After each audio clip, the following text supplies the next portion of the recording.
अगर कभी मेरी याद आए तो चांद रातों की नर्म दिलगीर रोशनी में किसी सितारे को देख लेना।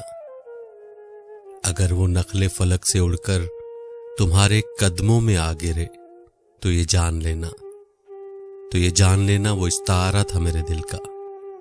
अगर ना आए, मगर ये मुमकिन ही किस तरह है कि तुम किसी पर निगाह डालो तो उसकी दीवारें जान न टूटे, वो अपनी हस्ती न भूल जाए।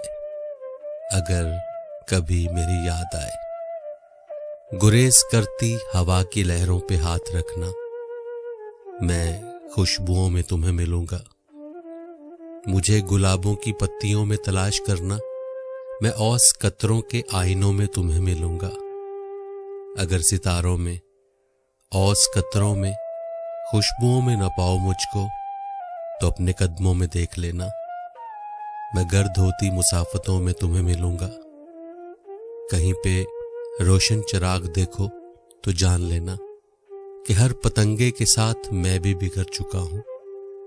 तुम अपने हाथों से इन पतंगों की खाक दरिया में डाल देना, मैं खाक बनकर समुद्रों में सफर करूंगा।